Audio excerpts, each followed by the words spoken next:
In this video I want to talk about the top 2 gasoline guzzlers of all time. Fuel being consumed at unbelievable rates. So let's jump to position number 2. Second place in the worst gas guzzler of all time is the Centurion tank. 1945, an excellent tank. Even by today's standards actually. But it did have one fatal flaw, and that was astronomical fuel consumption. How bad was it? 4 gallons to the mile. What? 4 gallons to the mile. If you want your SI metric measurement, that would be 1,100 liters to travel 100 kilometers. What does that even look like? I mean, that means that you need 4 full-size drums of gasoline to get you 60 miles. It's just staggering. So what's in first place? That would be your car with the engine running and you're stopped. Possibly at a yield sign. A sign designed to allow you to move through the intersection without stopping. But you've stopped anyway because you want to travel across 4 lanes of traffic to get into the far left lane.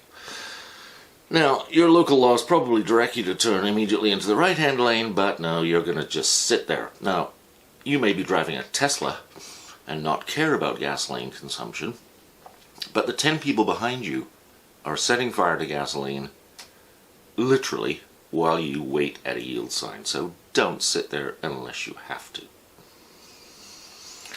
Stop signs? Well, we obviously have to stop at a stop sign, but you don't have to stop for an extended period of time unless you're waiting for traffic.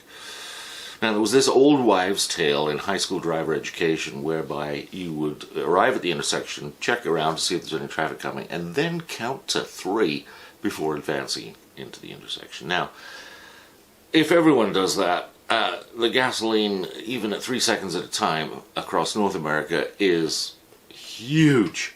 And again, don't forget, while you're dithering at that stop sign, again, the people behind you are also setting fire to their gasoline for no good reason.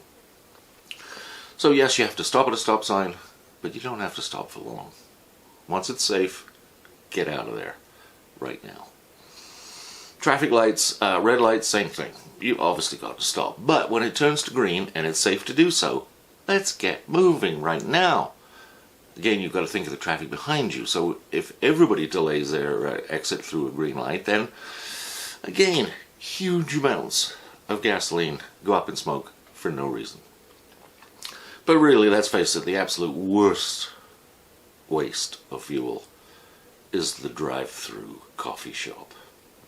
Thousands of people going to thousands of coffee shops, crawling around, idling, wasting gas, because you can't take a cup of coffee from home. And of course, if you have to deviate from your route to get to the coffee shop and then idle around for a while, it's even worse. Drive-throughs mean that at times you are getting 0 miles to the gallon. That's worse than a Centurion tank.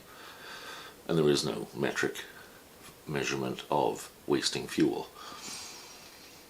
Drive-throughs kill baby polar bears. So don't go to the drive-thru. One note here, yes, I know in COVID restrictions we're going to need to drive through to pick up some things, but going to the coffee shop, that's been going on for years and it's obscene. Yes. So don't stop unless you have to.